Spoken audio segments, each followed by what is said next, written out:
Welcome to the Satluj TV News podcast. So in our series of podcasts, we've talked to people across the political spectrum about the many significant issues affecting the Sikh community across the world. But of course, our conversations have invariably always turned towards the central and arguably the most controversial issue of all, that of an independent Sikh homeland, Khalistan.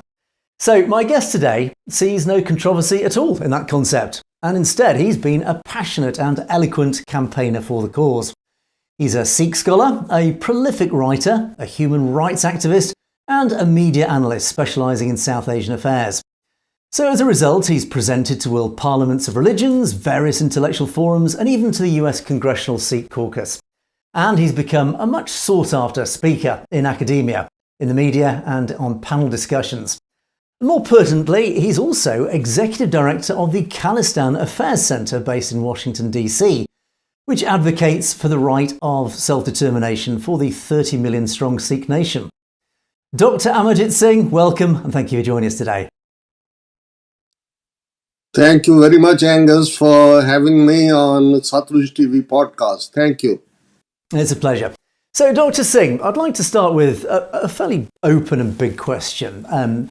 Look at India itself. We can drill down into the detail as we discuss it. But India, when we take a look at India, it is the most populous country on earth. It's a huge population, 1.4 billion people. It's a huge market of great interest to most of the nations on earth. It's fast becoming a commercial powerhouse. It's even successfully landed a probe on the moon. All well and good. It's, on paper, the next generation superpower. But something is going wrong with India. What is going wrong with India? Angus, let me start with this, that when the Westerns look towards India, for them 2 points come to their mind. India, the largest democracy and land of Gandhi. Second is land of mysticism, that is yoga. For them, everybody in India is doing yoga and everybody is believing in the non-violence. But contrary to that, what India is, we can see, and as the discussion will progress, we'll see that how, in the name of democracy, India is actually a combination of 1930s Nazi Germany and fascist Italy. It's a combination of the two. Though in 1947, when subcontinent was partitioned between India and Pakistan, the minorities, including Sikhs, Muslims, Christians, and Dalits, who stayed in the India on the promises that India will be a secular country, India will give equal opportunity to all citizens. There won't be any state religion, as Pakistan itself was being created on the basis of religion, two-nation theory. But contrary to that, we see today, after almost 75 plus years, that India has become like a state which has not even given basic rights to its minorities. Today, when we are looking at that, how even the civic society or civil society is being suppressed, how the voice of dissent is being crushed. Even yesterday, when we saw the news that Natasha Call, a professor in UK who is a scholar on the South Asian affairs, she was detained for almost 72 hours in Karnataka and then sent back. We are seeing in the last 2-3 years licenses of over 17,000 NGOs which were working there to help the poor in the health sector, in the education sector, and even providing food to the poor. Their licenses has been cancelled. Similarly, we are seeing that even today, not only media, but even judiciary is complicit in it. And that brings us to a point that as in the 1930s, when the people here in the United States were approaching their President Roosevelt telling that what is happening to the Jews there, what is happening to the civil libertarians, what is happening to the communists or others. And they were saying, oh, Germany is progressing, trains are running on time, the markets are full of people, this is a mere propaganda. But after the Second World War, when the atrocities and horrors we came to know, then the thing was said, oh, never again, never again. But today, the same is happening in a country which has a population of 1,400,000,000 people, which country is moving towards not only fascism and Nazism, but look at even race-based caste system, which is their Manu Sanhita, which is their Hindu code, that is being brought back, and that must be very clear in the recent weeks when the Ayodhya Mandir was Pran Pratishtha was done by Modi, and just 2 days ago he was doing the same in Dwarka, Gujarat. So I think the India which is dreamt of, or which is being propagated by one of the Indians' media arms, is totally different than what is being projected. Actually, today's India is what was the Nazi Germany and Mussolini's Italy in the 1930s. Yeah, that's a very interesting point that you've raised, because I think the West, like you've pointed to, the West is very naive about India. India, as you said, to many Westerners, is this sort of ideological nation. It's led by this almost grandfatherly figure, Narendra Modi, who appears on the cameras smiling. He seems a very benign person on television. But as you say, actually, you peel back the layers, you start looking underneath the surface, and actually there is an awful lot going wrong in that nation. And of course, this year we have general elections coming up. And not only that, let me mention that the same Narendra Modi, when he was involved in the genocide of Muslims in Gujarat in 2002, when he was the chief minister, he was not allowed to visit UK, Canada, and US for the next almost more than 12 years. And he's the only one in America where the United States Commission on International Religious Freedom that accused him of genocide, and he was banned in the United States as well. So that tells the even background of the person and the ideology which we will talk about, RSS ideology, very basic to whatever was the Nazi Germany ideology, one nation, one race, one people, one leader. The same ideology, Hindu, Hindi, Hindustan, is on which the RSS was founded in 1920s, and Narendra Modi has dedicated whole of his life to being the RSS preacher since his younger days, when he deserted his wife and everybody to join RSS. And how quickly we forget in the West, of course. You referred to 2002, when, yes, he was a figure that was banned from many Western nations because of what happened in Gujarat. And yet now he's the leader, and he's welcomed with handshakes and smiles in front of the world's cameras. Now, it does look likely that he is going to get another 5 years in term. It's likely that his party, the BJP, will win the elections again this year. What do you think? And certainly on the current trajectory, things are looking quite concerning. But what do you think another 5 years of Narendra Modi might bring? Do you think it's going to get a lot worse? I think, as I said earlier, that we in the West particularly, we are very naive when it comes to the issues pertaining to Asia in general and South Asia in particular.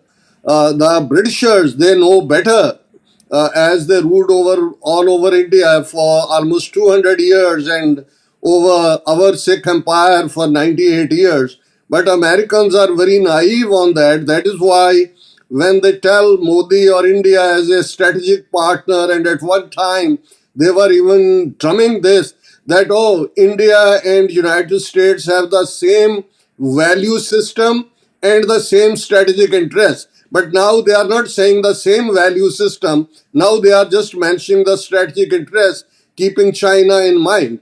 So I can see a horror coming if Narendra Modi, not only as when we look at Narendra Modi, we should not forget that Narendra Modi is an individual. He has been popped up, and there are many in line to Narendra Modi. Even if he don't exist, still this Hindutva ideology of RSS, with their headquarters in Nagpur, who have already prepared Amit Shah for that. Next in line is Adityanath Yogi, UP Chief Minister, who is today called Mr. Bulldozer Baba, as he is bulldozing Muslim homes, shops, businesses, and everything. So I think if Modi comes back, or I mean BJP comes back to power, Modi or no Modi, so it will be worse than what we are talking about, the Holocaust under Nazi Germany and all. And already the people who are keeping an eye on genocide, where they describe the 10 steps of genocide, they have already mentioned that India is on the verge of committing that genocide against Muslims, Christians. What is happening in Manipur for almost more than an year, in the name of Kuki and Mighty tribe, how they have destroyed 400 churches, and what is happening there the rest of the world is not knowing. Similarly, what now is happening to the farmers on the borders of Punjab and Haryana, Shambhu border and Kanori border, and even to win 2024 elections, I don't rule out they can target another genocide of Muslims or Sikhs, or target Christians, or some else issue like as when we look at the 2019 elections, before the survey was telling that Modi is trailing behind, BJP may not come into power. And that is when what they did in Pulwama, and it's not me, even the ex-governor of Jammu and Kashmir, Satyapal Malik, who was their nominee as a governor to Jammu and Kashmir, he has mentioned that how when Pulwama happened, he called Modi, he called Amit Shah to tell that why you didn't provide 5 planes to ferry those soldiers from Jammu to Srinagar. And he said, they told me, Satpal, keep silent. You don't know what is our ultimate target. And how they used that Pulwama incident to win the elections. BJP got over 300 seats in the parliament. I am looking at that even before 2024 victory, even they can commit a bigger genocide of any one of the minorities, even to win that election, if they find that other issues, Ram Temple or G20 leadership or all other propaganda is not effective, then they won't hesitate to even commit a genocide to get the majority Hindu votes in their vote bank. And you've referred to 1930s Germany, which I think is an interesting parallel, because of course in 1930s Germany there were warning signs that became so loud they were hard to ignore. And in India, for example, we have several high-profile individuals, by example Amarjit Singh is a prime example of this, who have stood up to the BJP, and they've stood up for their rights, they've stood up for their principles, and they found themselves being branded as terrorists under some very questionable legislation. And Human Rights Watch, Amnesty International, all the organisations around the world have raised red flags about a lot of these pieces of legislation, saying that these do not belong in a democracy. And people like Amarjit Singh, Jagtar Singh Johal is another name, obviously very relevant to us here in the UK. He's a UK citizen, find themselves locked up in an Indian jail, still awaiting trial. They're charged under terrorism laws, but they're still awaiting trial. And it just goes on indefinitely for these individuals. So the warning signs are there. So do you think, with another 5 years of Narendra Modi, of course, the prevailing opinion is it's RSS driven, and they, I assume, are looking to build this, I guess what they call this Hindu Rashtra. Is there an argument then that you could say, okay, you have your Hindu Rashtra, but all the other parts of India that do not want to be part of your Hindu Rashtra, why not let them have self-determination, give them the opportunity to say, yes, we would like to be with you, or no, we would not like to be with you. And of course, I'm looking there at the potential breakup of India. Do you think that is a viable, do you think that's a reasonable path, strategic path to take? I think firstly, let me mention again that what, as a Sikh activist for the last 4 decades, I have observed about the Western countries' policy towards India, even knowing that India, which was a Soviet satellite country, and if you may look at the UN General Assembly or UN Security Council record, they have voted more times against United States and Western countries than USSR itself.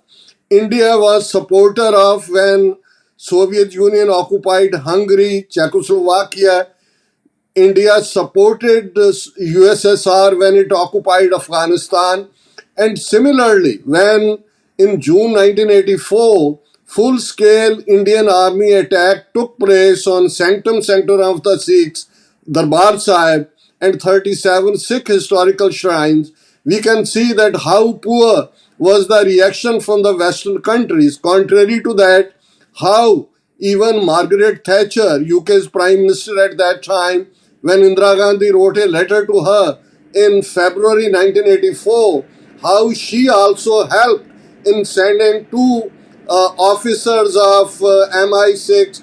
What they did there, we don't know, as we are hoping that with a new change in UK, if the Labour Party comes back and they have already promised to establish a truth commission or full-scale investigation, then we will know to what extent the UK helped India in that. So in that background, and even I have no doubt, though many Sikhs even would like to talk about it, the Air India disaster, which is the Kanishka bombing, I have no doubt that today world is talking about transnational repression. Even in United States, for the first time, there are two bills, one in front of Senate and other in front of Congress. But India has been doing this transnational repression on the Sikhs for the last 4 decades. Air India disaster or that bombing was also their handiwork, and that has been brought out beautifully by two distinguished journalists of Toronto Star and Globe and Mail who wrote a book, The Soft Target. Similarly, even today, whatever is happening, it may be Jaggi Jawal or Jagtar Singh Jawal in UK, or the way Amritpal Singh and his other 9 companions have been falsely framed in cases, no charges, no trial under National Security Act.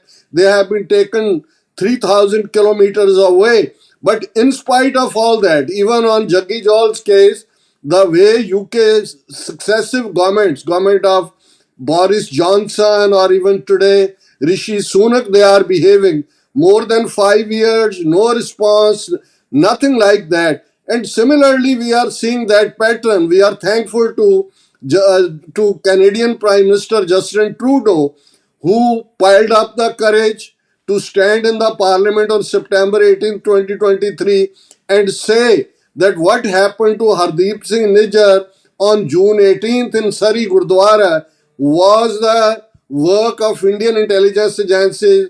They closed the raw station headquarters, asked him to leave.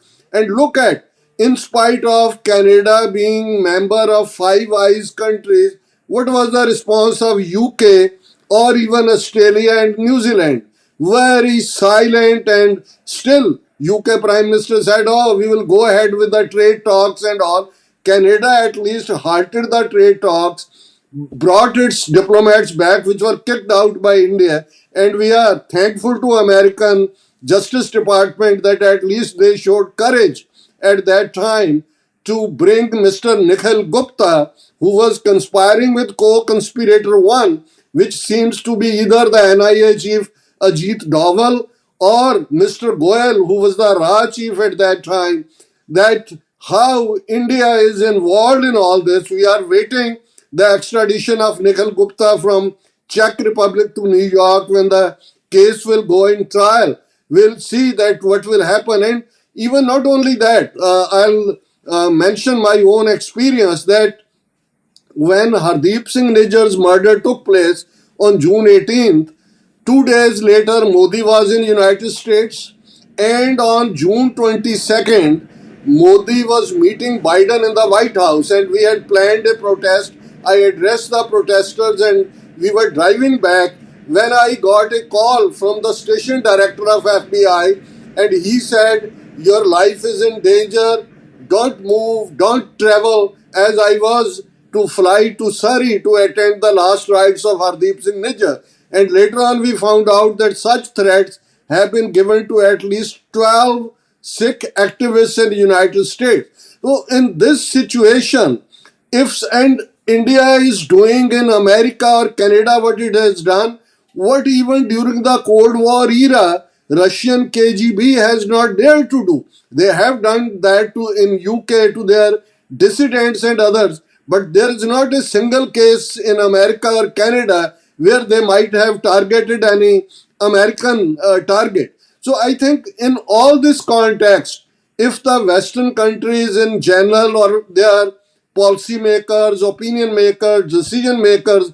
are in denial mode, or for them their strategic interest or business interest or looking at India as a largest market. Even look at BBC came up with two-part documentary on what Modi did. They not only took it off from their websites and others. They raided the offices of BBC in Mumbai, in Delhi, and other places. Similarly, they have done the same to Amnesty International. They are doing the same. So I don't know what the Western countries are waiting for, that when they will know that today's India is what was the Nazi Germany in the 1930s. Yes, there's an interesting distinction that you've drawn there between the US and Canada and the UK. And here in the UK, the British government, or should I say the British establishment, because there is a distinction there. The British establishment has had a very complex and obviously a very historic relationship with India. And of course, in 1947, when partition happened, essentially the British government handed over at the time a colonial nation. I won't say united. It was united in terms of it was physically united, but united in the only way. But they handed over to essentially a ruling elite in India, who, in effect, since 1947, seem to have carried on this colonial rule of India. Do you think that handover of power in 1947 has led us to many of the problems that we still see? I think when it comes to Sikh-British relationship, we'll have to go back to the 18th century when Britishers conquered the rest of India after the War of Plassey, which was the conquering of Bengal. At that time, Bengal meant Bihar and Odisha. Then in Punjab, Sikhs, after a struggle for over a century, since 1699 till 1799, when Lahore was occupied by Maharaja Ranjit Singh, and a Sikh empire, which later on became a reality, was emerging under the command of Maharaja Ranjit Singh. That was the time when Mr. Metcalfe, who was a British resident in Delhi, came to Punjab, and in 1809, a treaty, which is called Treaty of Amritsar, was signed between the British and the Sikh Empire. And for those almost till 1849, when after two Anglo-Sikh wars, Punjab was annexed by the Britishers, there was a very good relationship, and it goes to the credit of Britishers and Sikh kings in Lahore as well, that they didn't violate any of the parts. Even when the first Anglo-Sikh war occurred for a couple of years, 7-8 years until 1857, there was a total distrust. Then Britishers, who appreciated the chivalry of the Sikhs during the wars, and they extended a hand of friendship, and Sikhs also reciprocated. And that was the reason that when we look at the canal system, the largest canal system in the world at that time was created in the Punjab, and Sikhs, though they were 2% of India's population at that time also, over 25% the recruitment in the soldiery and others that came. But unfortunately, when we look at the 1947 period and 98 years of British rule in Punjab, we are thankful for one reason, that they recognize Sikhs as a separate faith, separate religion. In 1909, Anand Marriage Act, which meant the Sikh marriages as per Sikh rights was recognized, which India in its constitution de-recognized and brought Sikhs under the Hindu Marriage Act. Then even separate electorate when in the 1936 elections took place, Hindus voted for their representatives, Muslims voted for their representatives, and Sikhs were given the separate electorate. Not only that, when different roundtable conferences took place in Britain, in London, as negotiation for transfer of power, Sikhs were considered as the third party. Thou Sikhs had more right, as when the Britishers annexed Punjab in 1849, Maharaja Dalip Singh, he was a minor. Britishers, after the first Anglo-Sikh War, had become the guardians of that Punjab rule.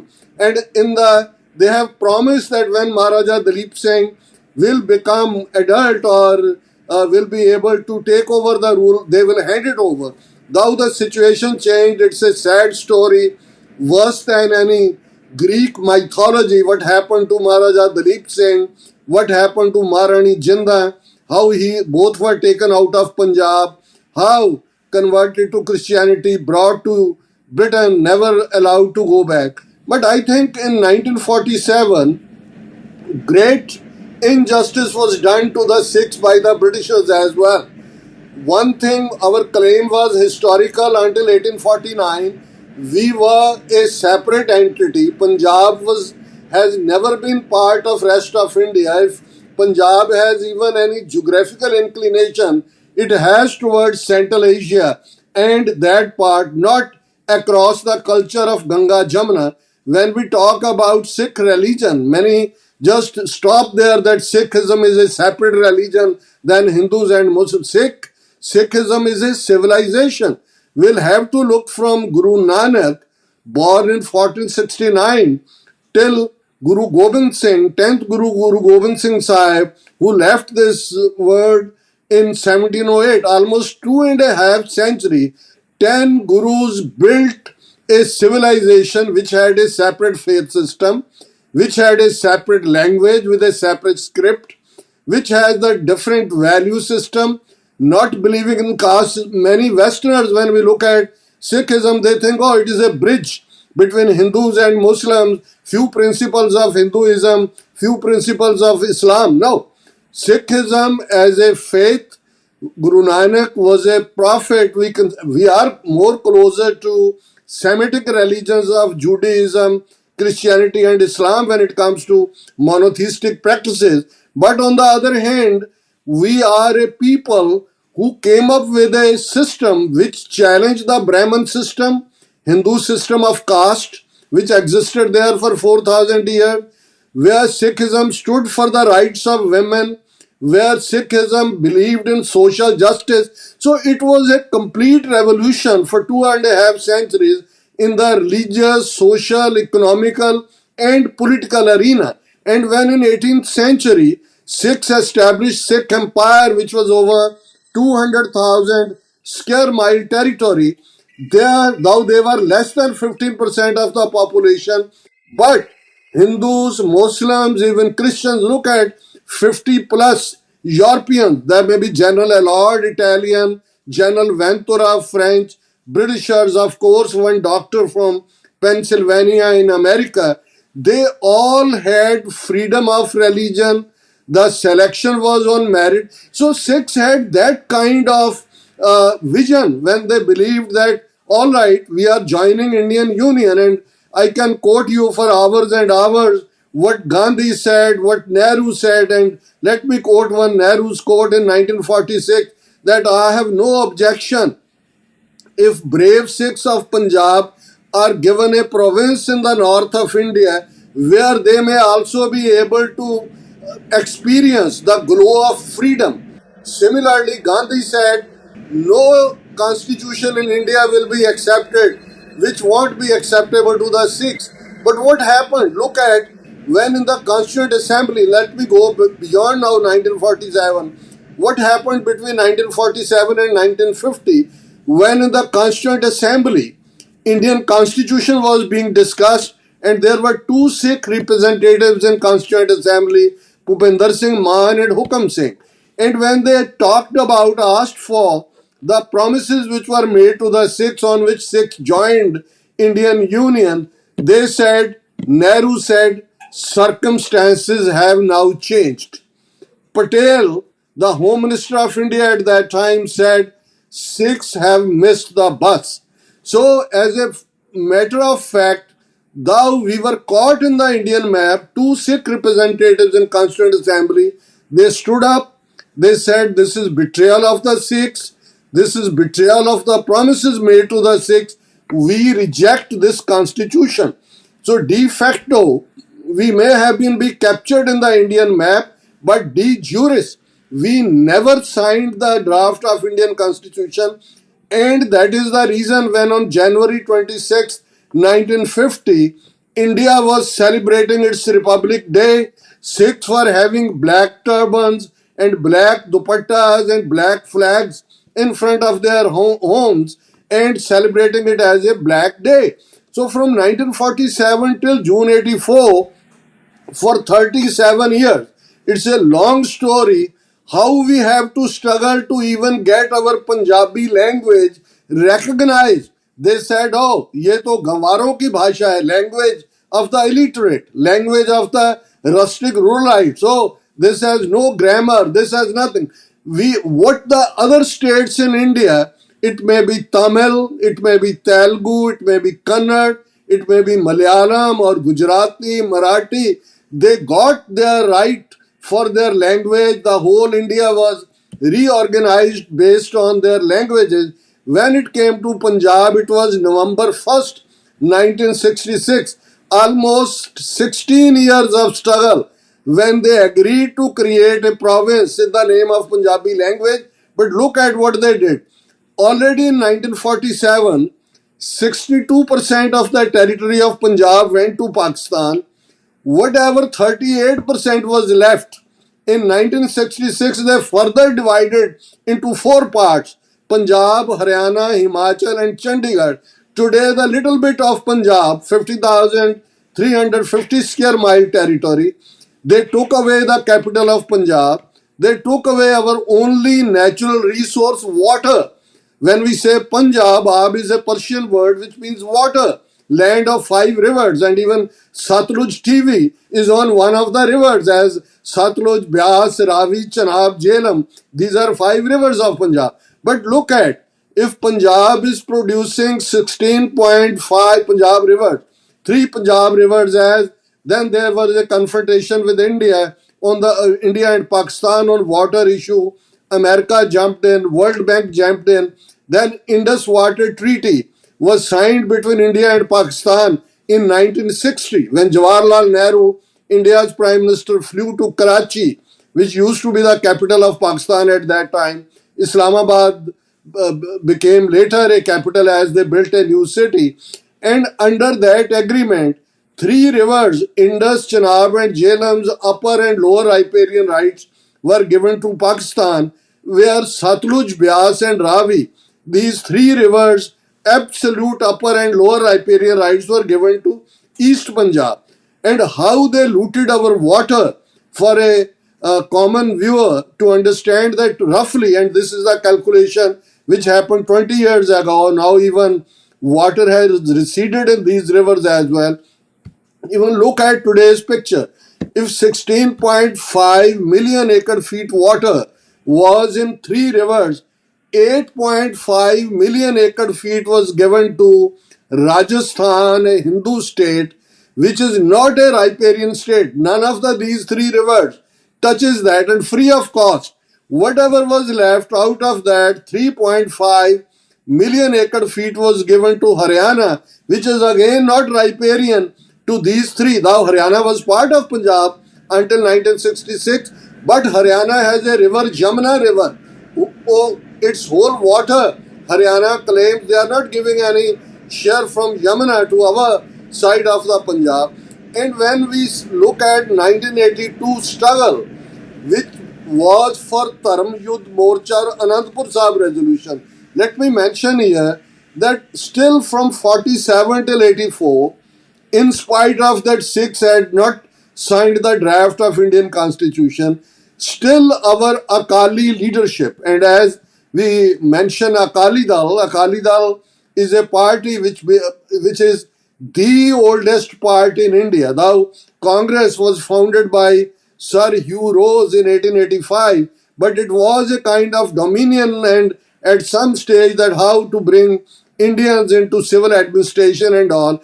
But Akali Dal is the oldest party in the subcontinent of India, which was founded in 1920, which struggled to get historical gurdwaras liberated from the Mahants or priestly class, which was being supported indirectly by the Britishers, as they always knew that Sikhs' inspiration comes from their gurdwaras, and if they have control of the gurdwaras, there won't be a voice of freedom or anything.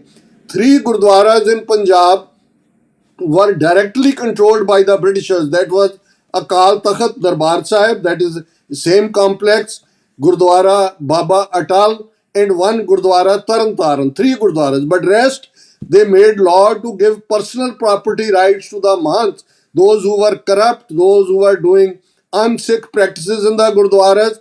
And that is where, after 1919, Jallianwala Bagh, and this is one, as sometimes one event becomes a triggering event. What happened in Jallianwala Bagh, we all know, I won't go into detail, in which Sikhs, Hindus and Muslims were massacred by the orders of Michael O'Dwyer, who was the governor of Punjab at that time, and Brigadier Dyer, who was on the spot. And next day, those very priests of Darbar Sahib who were being controlled by the Britishers, they invited General Dyer to Darbar Sahib and gave him a robe of honor, which we called Siropao. That was the first triggering point amongst the Sikhs, that for the last 75 years, since 1849, our Gurdwaras are being controlled by them. And then we see that what happened in Nankana Sahib and Jato and other places. So Akali Dal became that party which led firstly that agitation to liberate its Gurdwaras from the British influence and from those Mahants. But unfortunately, that Akali Dal later on, instead of standing or struggling for the Sikh rights, that became a kind of raw material in the hands of Indian National Congress, as when the Sikhs won one agitation, Chabiyan da Morcha, when the keys of Darbar Sahib were handed over to Darbar Sahib, then Gandhi sent a telegram which said, "Congratulations, you have won the first battle of freedom of India. Now, please liberate us also from the British yoke." And our part, when we look at the failings of this traditional party, was instead of working towards the interests of the Sikhs, as Mr. Jinnah, who was a very secular man, Mr. Jinnah, he was the father of Lucknow Pact between Congress and Muslim League. But very soon he found out that in the garb of secularism, it may be Gandhi or Nehru or Patel, they are having a dream of Hindu nation. And very soon he realized that there can't be justice with the Muslims. That is when on March 23rd, 1940, he came up with the Lahore Resolution, which became later the foundation for the creation of Pakistan. But unfortunately, Sikh leadership at that time, they fell in the spell of Gandhi and Nehru, and we have already spoken that how promises were made and later on broken. But still, Akali leadership from 1947 till 1984, they tried their best that in some way they may be able to have an autonomous Punjab. Not only autonomous Punjab, when we look at the Anandpur Sahib resolution, it talked about the autonomy for all states of India. That said, 3 or 4 portfolios like defense, foreign affairs, finance or communication should be with the federal government. Rest should be handed over to the states. But they painted an Anandpur Sahib resolution as a secessionist resolution, did a character assassination of Sant Jarnail Singh Pindrawale, the other Sikh leaders, And then came a full-fledged attack on Darbar Sahib and other historical shrines. And we can see that in the corridors of power in Delhi, they were shouting, oh, Sikhs used to recite Raj Karega Khalsa, that Khalsa shall rule. We have taught them such a lesson that Yad Karega Khalsa. We have taught them a lesson that they will remember it forever, that they will never talk about their own political rule or Khalsa rule. So, yeah, that was a very interesting summary of what's led us to this point today. And it appears to me that the Akali Dal was set up with the right principles in the early days. But clearly, through the political system that was imposed upon India post 1947, essentially inherited from the British, that political structure played very well into the hands of the ruling class at the time. And it forced, in my understanding, the people of the Punjab to play that game, to fall into line with that system. Now, of course, they realised the system didn't favour them and actually worked to their disadvantage, to the disadvantage of the people of the Punjab. Hence why they, of course, refused to sign the constitution. And it's very interesting, and I understand that the Akali Dal now, as the years have passed since 1947, has evolved and morphed into something very different. It's turned effectively into a political party. It's no longer this panthic, this spiritual body that was originally dedicated to the Khalsa and the sovereignty of Khalistan, and of course pushing back against that original colonialism. So, do you think the Akali Dal now is a good thing, or is it a bad thing? What's your opinion of the Akali Dal now? Are they still an effective force, or do you think it's just standing in the way of progress? I think if we may look at the record of those regional parties which joined alliances with BJP, BJP systematically destroyed those regional parties. Mayawati's party, Bahujan Samaj Party in UP, which made government together for 2-3 times. Now they don't have any MP in the parliament. At one time, they used to have 20 plus members of parliament. Similarly, Shiv Sena, a regional party in Maharashtra, now BJP's person is deputy chief minister, and they have broken Shiv Sena into two parts. The same story they have done with Nitish Kumar, who is Bihar chief minister. His party also, he has been made irrelevant. So I think the Akali Dal's biggest mistake or blunder was way back since 1970s when they made an alliance with Bharatiya Jansangh. At that time it was not BJP, it was a Hindu outfit of RSS, Bharatiya Jansangh. And Prakash Singh Badal, 5-time Chief Minister of Punjab from the Akali Dal, he was the one who used to say, our relationship with BJP is like a relationship of husband and wife. And what happened was gradually BJP neutralized Akali Dal. Today Akali Dal has come to a point that it has only 3 MLAs in 117 member assembly. They have just 2 members of parliament as 13 MPs go from Punjab. And now with the farmers' agitation, which is the second phase of farmers' agitation, Akali Dal is becoming more and more irrelevant to the Punjab situation, which is not good for from the Sikh point of view.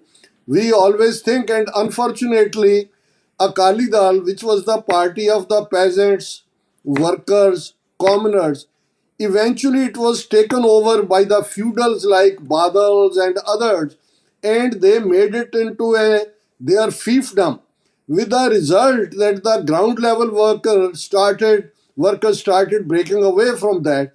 But still Akali Dal holds its influence for the reason that the Sikh religious body, Shromani Gurdwara Prabandhak Committee, which is called SGPC, which has a budget of over 1,000 crore, which holds so many medical colleges, engineering colleges, Khalsa colleges and all. That body is still controlled by Badal Akali Dal, which is actually Akali Dal's full name is Shromani Akali Dal. But for so long, the Badal clan has controlled it that people don't call it Shromani Akali Dal, they call it as a Badal Akali Dal.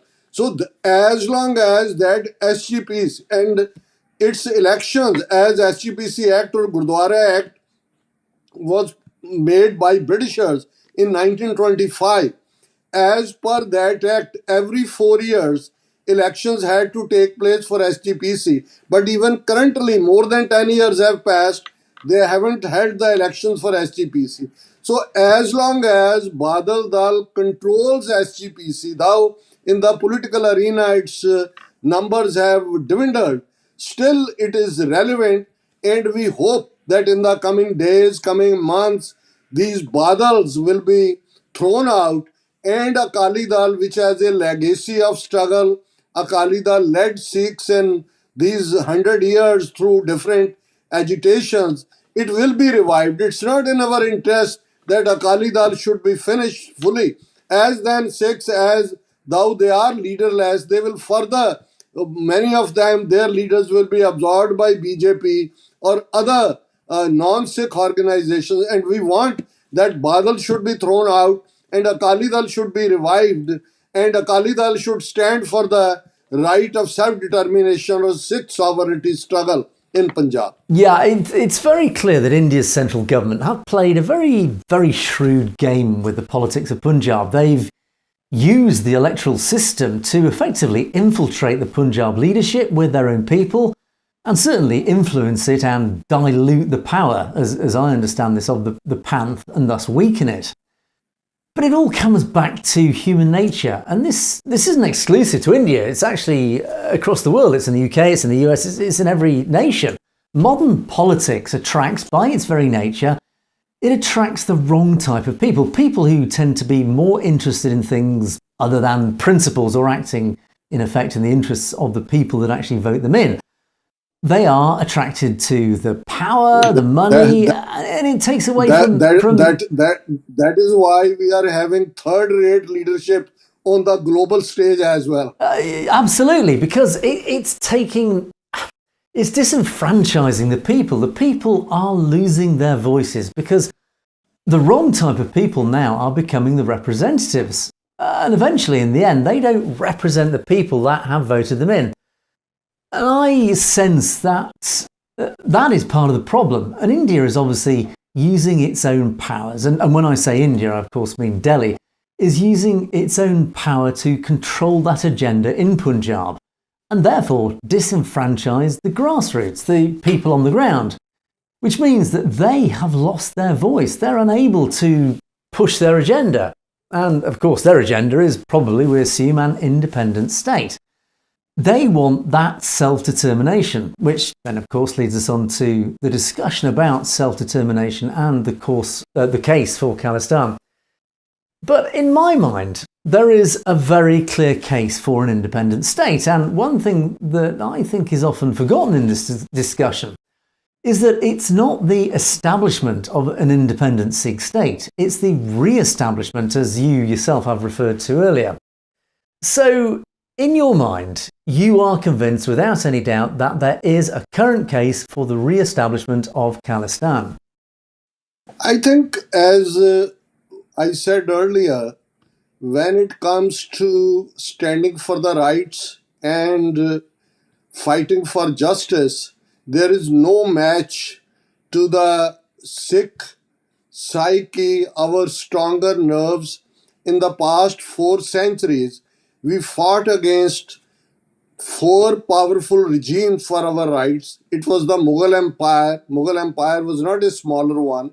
At that time, 22% of the whole world trade was controlled by the Mughals. And when the Sikhs stood against them, nobody could have believed that this small community will one day uproot this Mughal Empire from the face of the earth. Similarly, look at when Afghanistan tried to make Punjab and Kashmir as their own provinces. When Ahmad Shah Abdali, he invaded India 17 times, and Sikhs stood up against him. In one of the Holocausts, almost 40 to 50,000 Sikhs were killed in one day by Abdali, which we call the bigger Holocaust. And rest were almost half the Sikh community was gone, and whoever survived was still bleeding. They were wounded, and within 6 months, Sikhs again defeated Ahmad Shah Abdali, and today we know that Pakistan's Khyber Pakhtunkhwa province used to be part of Afghanistan, and this province is the one as Sikhs under Maharaja Ranjit Singh crossed Indus River, conquered Peshawar, and split Afghanistan vertically into two, and Khyber Pakhtunkhwa became part of the Sikh Empire. Similarly, when we talk about British colonial rules, though on one hand, Sikhs were cooperating with them when it came to farming and soldiering and other part, as Sikhs were given their due religious rights by them. But at the same time, when Jallianwala Bagh happened, and even before that, when we look at the freedom struggle in India, Sikhs are the one who contributed more than any other province or any other community in India for liberating India. Though it's a different story that post Second World War there was so much debt and all, they couldn't hold colonies, and in the until next 10-15 years, over 60 countries became independent. And now even look at India. Though in 1947 we joined India on the promises that no constitution in India will be accepted, which won't be acceptable to the Sikhs. Sikhs were targeted very brutally in June 84. Then for the next decade until 1995, over 100,000 Sikh young men were wiped out of Punjab in fake staged encounters. The whole of Punjab was cut off from the rest of the world. A negative campaign against the Sikhs, clubbing them as terrorist and Atankawadi, Algavwadi, Ugrwadi, extreme Hindi words for terrorist. They were coined to malign Sikhs. But the courage of the Sikhs to stand against Delhi regime gave strength to the Kashmiris as well. In 1989, for the first time in Kashmir, armed struggle came, even in the northeast, even though it seems that Naga or Mizo or Manipuri struggles, they have been suppressed, but there is very wider discontent in that part of the world.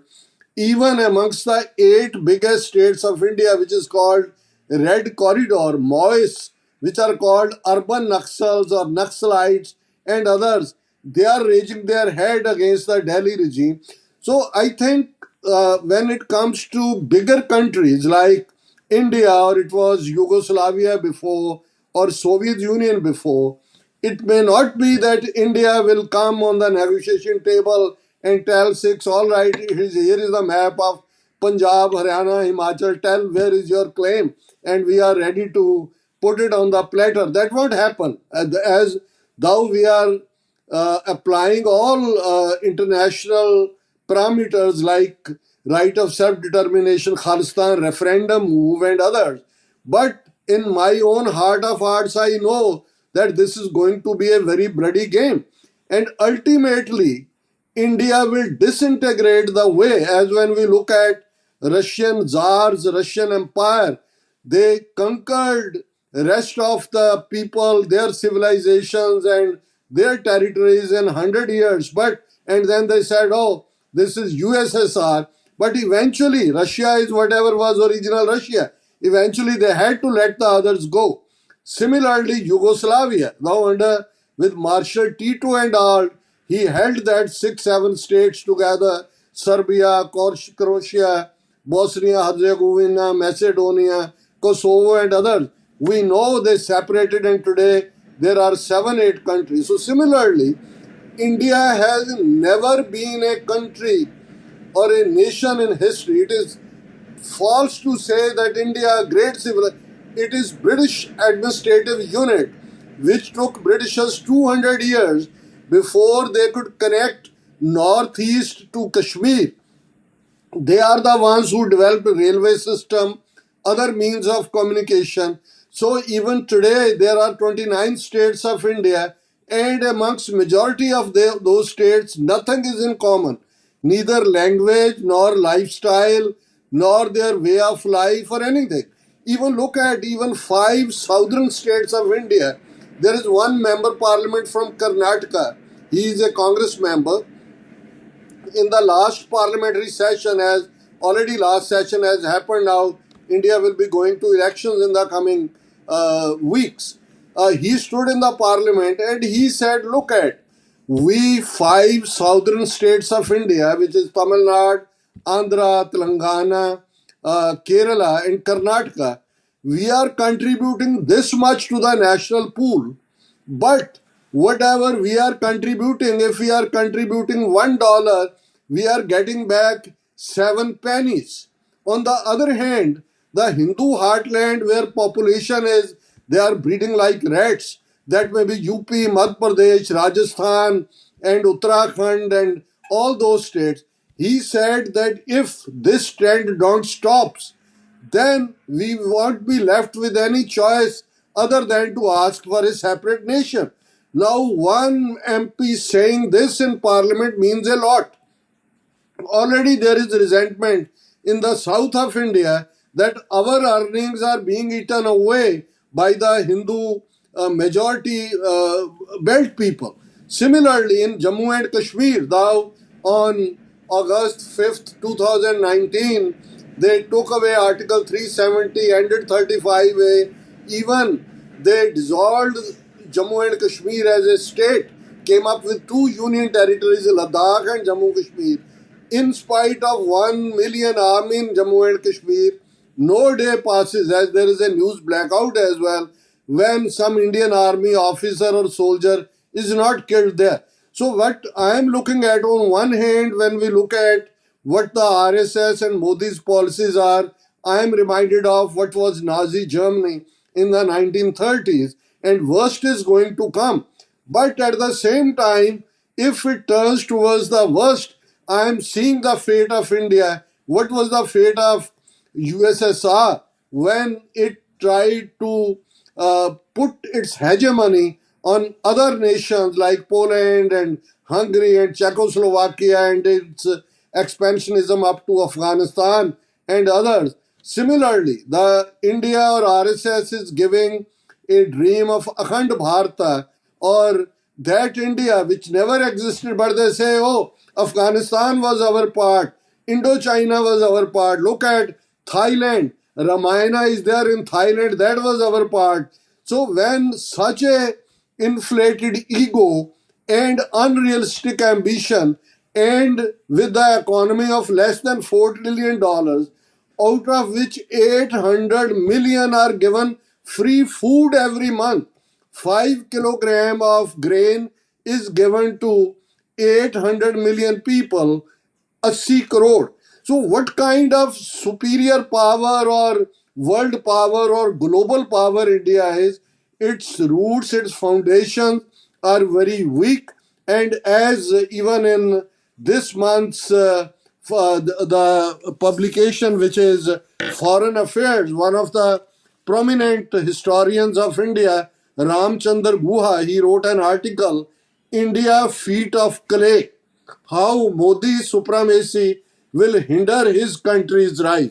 Now we know that it is feet of clay, and very soon, the world will see, as when they heard that, oh, USSR, Gorbachev has agreed to give freedom to all. Similarly, in India, though it will be very worst kind of bloodshed and other, but the hope of Khalistan, it's not only a hope, we were a nation until 175 years ago, the vast Sikh empire.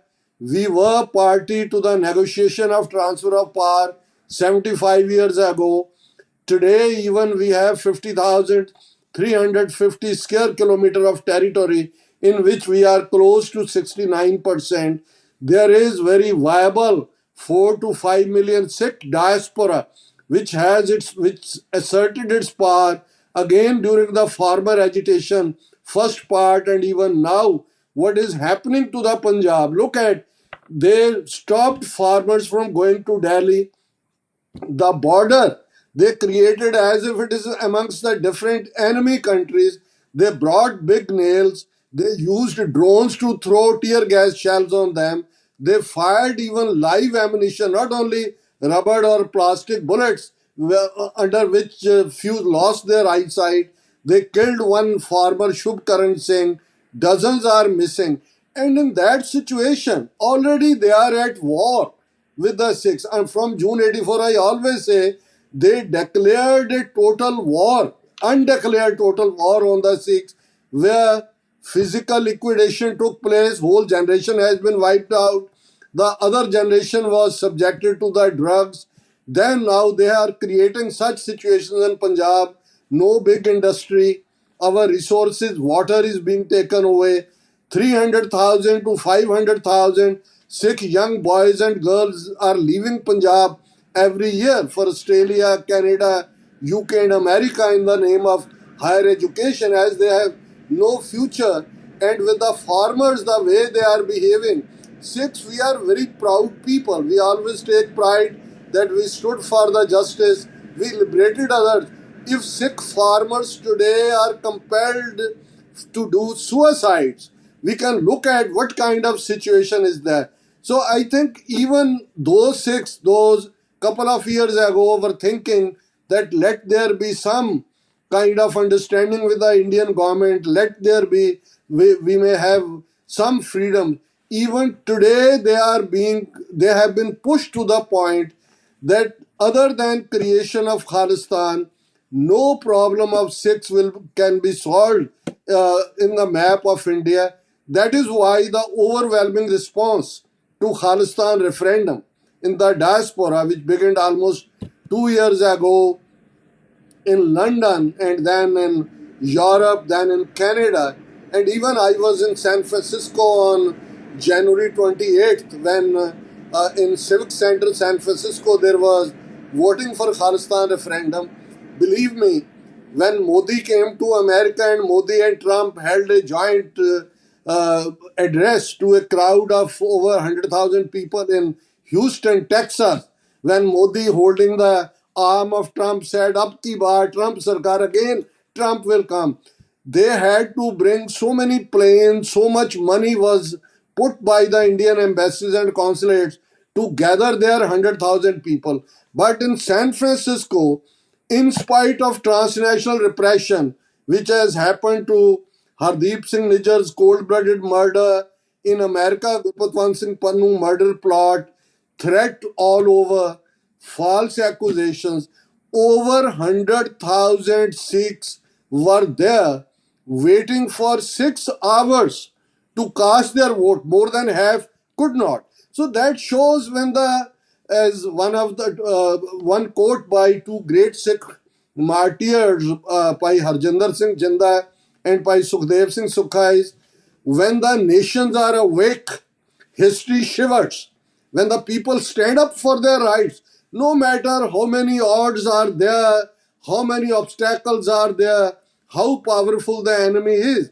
And Sikhs have that history in Britain or in even UNESCO books until now used to be the story of Saragadi, when 21 Sikh soldiers stood against over 10,000 Afghan invaders in the fort of Saragadi. That is the Sikh spirit. We know that our cause of Khalistan is well within the ambit of UN Charter of Human Rights, well within the ambit of international law. From 47 till 84, we tried our best to work out something with the Indian state, which they rather answered with a full-scale attack on our heart, which is Darbar Sahib, popularly called Golden Temple. And in the last 4 decades since then, we have realized that now not only in Punjab, which has they turned into a colony, how they have extended that arm of state terror to the diaspora Sikh communities. What they did to Avtar Singh Khanda on June 15th in UK, in mysterious circumstances, his death, what they did to Hardeep Singh Nijjar, and what they were going to do in United States, even if I am talking with you today, if their plot would have been successful, the US intelligence agencies wouldn't have been alert, and Nikhil Gupta wouldn't have been talking to a undercover agent of FBI, I wouldn't have been be there. Gurpatwant Singh Pannu wouldn't have been be there. So many others. And if after that still anybody says, oh, Khalistan may be a theocratic state like Saudi Arabia or Iran, it may be, no, it's a time of free world, free market. We know that at this time, we are for independent sovereign nation of Khalistan.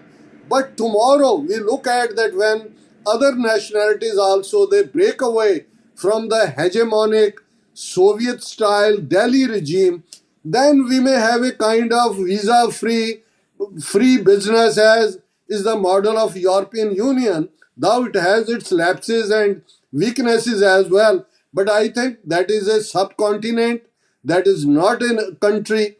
There are different cultures, different people from northeast to Kashmir, and they are being kept by the Indian army, by the iron fist of the Delhi rulers under one map that is going to disintegrate, and very soon Khalistan is going to be a reality. And amongst, I'm today talking from New York, there is UN headquarters where there are flags of 193 sovereign nations. We are hoping very soon, maybe in the coming months, there may be 194th flag of Khalistan being hoisted along with the other flags as well. What a magnificent way to finish. Dr. Amarjit Singh, it's been a pleasure talking to you. Thank you very much indeed for joining us today. My pleasure. Thank you very much. All the best. And thank you. You've been watching the Satluj TV podcast. I'm Angus Scott in London.